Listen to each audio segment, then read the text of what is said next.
ஆதி என்னும் பராபரையே அன்பான மனோன்மணியே ஜோதி எனும் பஞ்சகத்தாலே சொற்பரிய கரிமுகனே தேதநீக்கும் கந்தவளே திருத்துகின்ற குருநாதர்களே 18 சித்தர்களே பண்பான பரமசிவமே ஓதியை ஜோதிடங்கள் உரைப்பதற்கு நாரவிந்து வடிவாக நல்ல துணை ஆவீரே.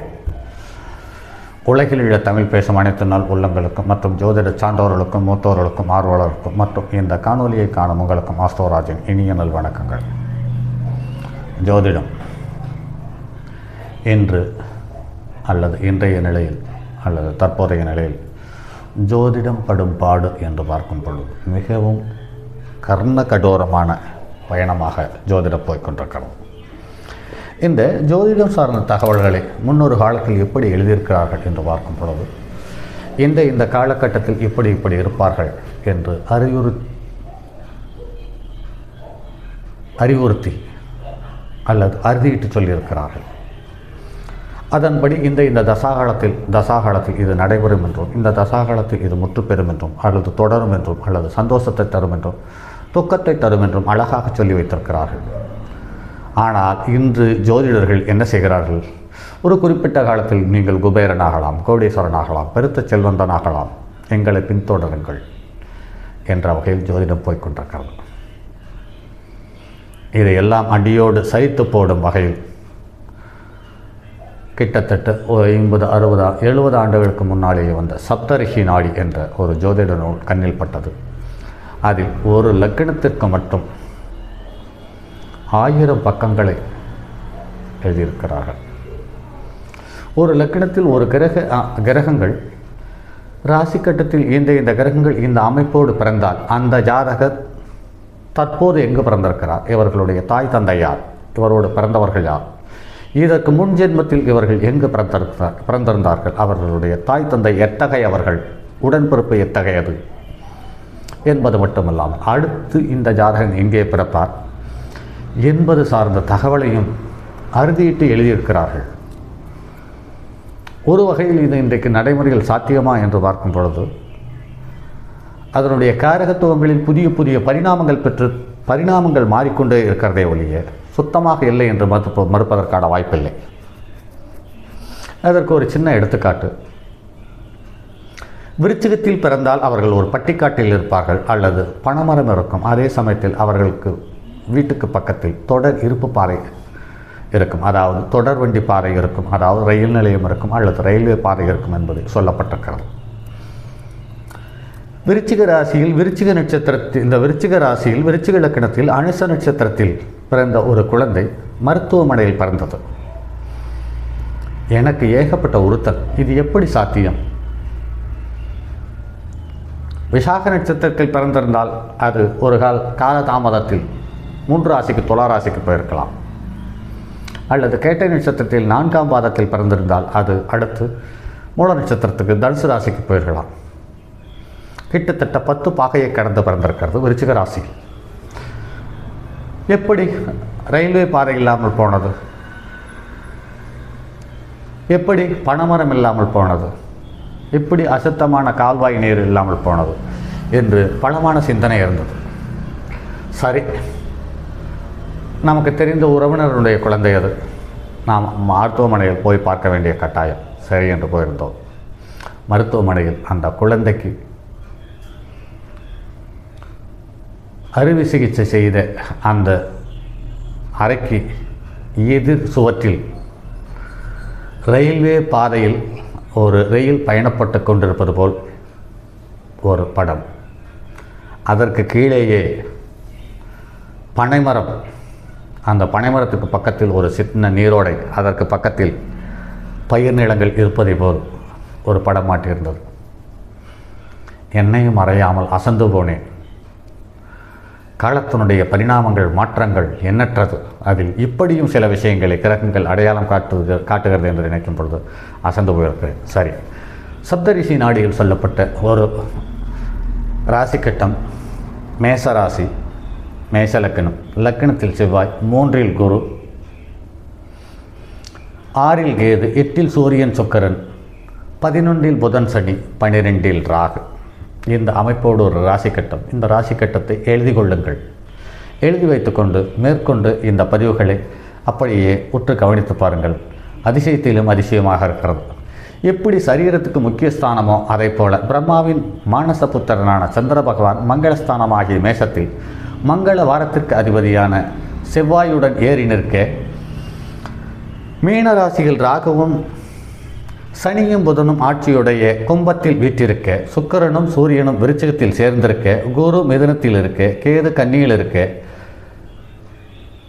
இருக்கும்போது மேஷத்தை லக்னமாக கொண்ட இந்த ஜாதகருக்கு உண்டான பலனை எடுத்துரைப்போம் என்று சொல்லியிருக்கிறார்கள்.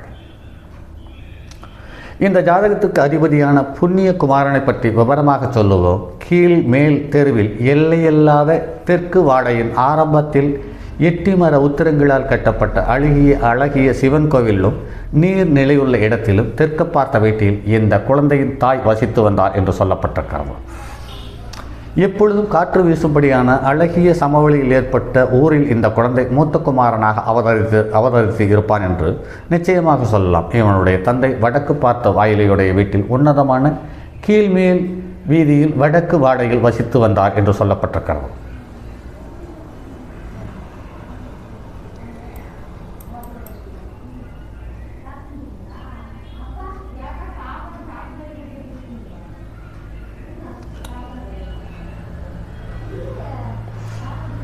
இன்னும் இவன் தந்தை வீட்டினுடைய சிறப்பை கூறுவேமானால், கிழக்கே சிவன் கோயிலும் தெற்கே விஷ்ணு ஆலயமும் தென்மேற்கு திக்கில்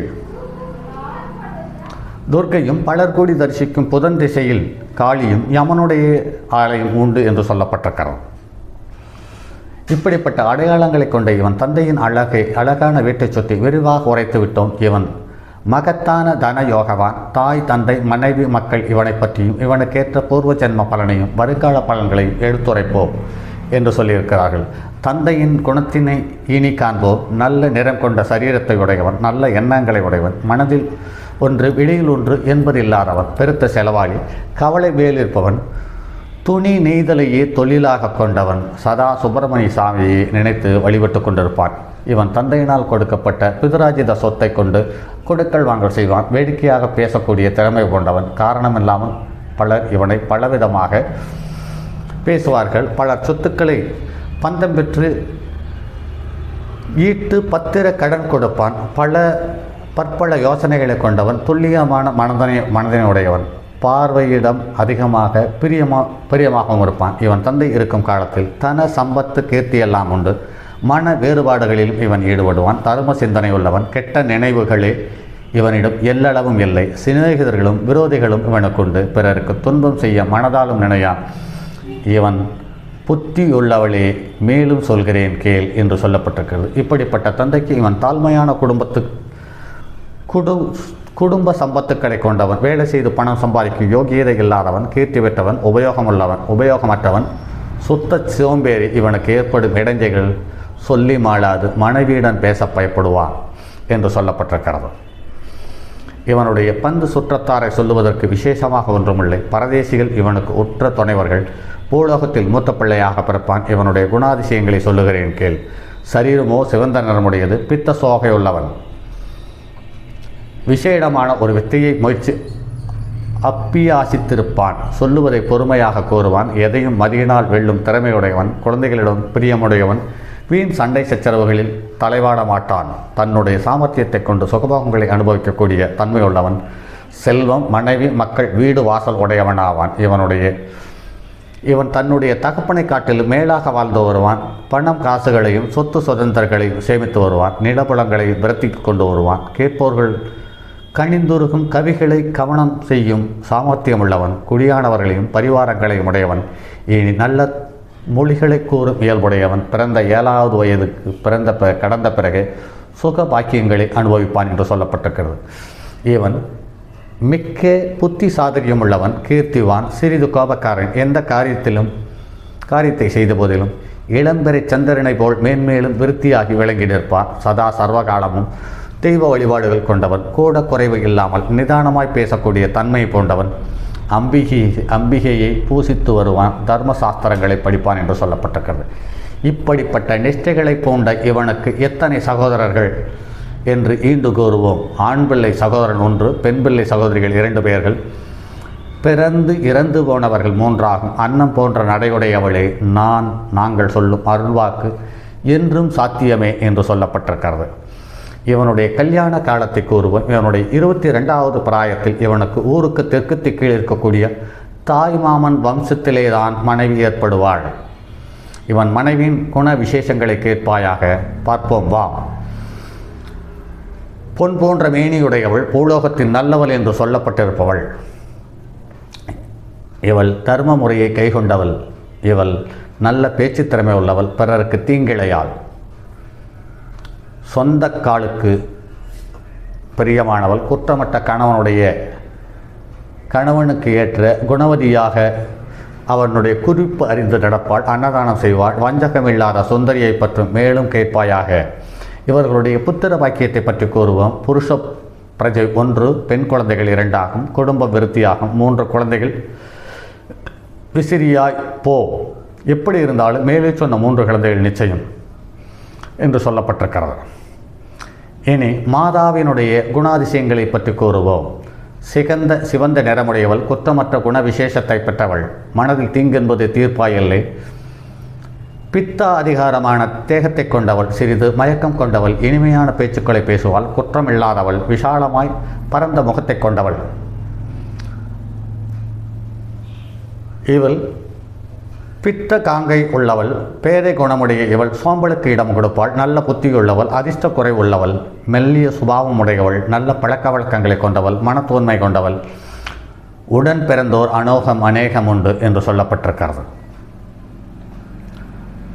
மாதாவின் பூர்வ ஜென்மத்தை இனி கூறுவோம். இவள் கிழக்கு தெற்கில் ஒரு சிறிய கிராமத்தில் மிகவும் சாமர்த்தியசாலியான ஒரு குடும்பத்தில் பிறந்த அக்னி குலத்தில், அதாவது வன்னிய குலத்தில் உதித்தவள்.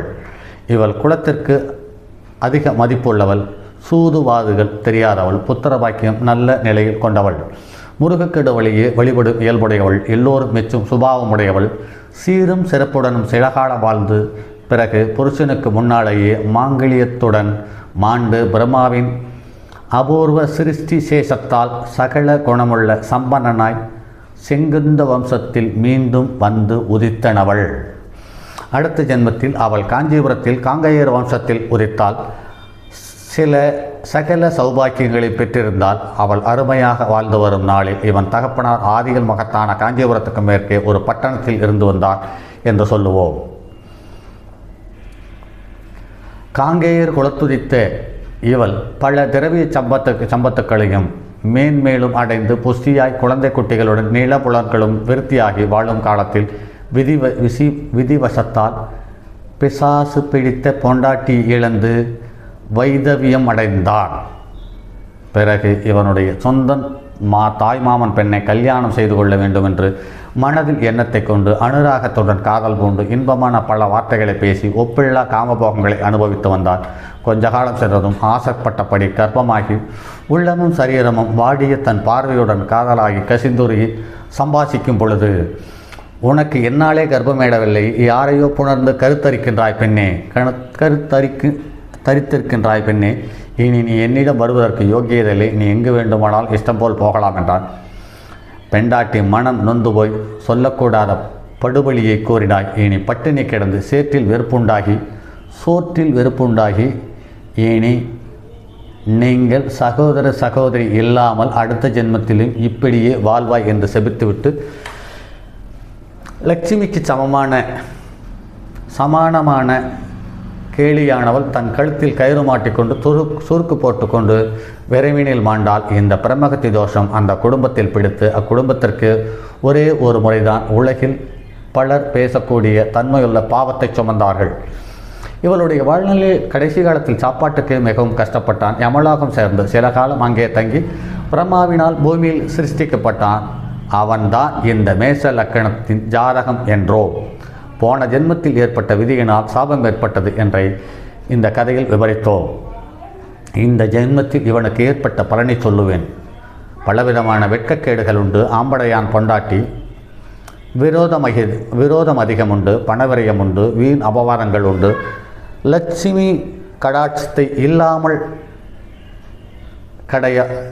அடைய பெற்றவன். இவனுடைய அடுத்த ஜென்மங்களை பற்றி பார்ப்போம் என்று சொல்லப்பட்டிருக்கிறது.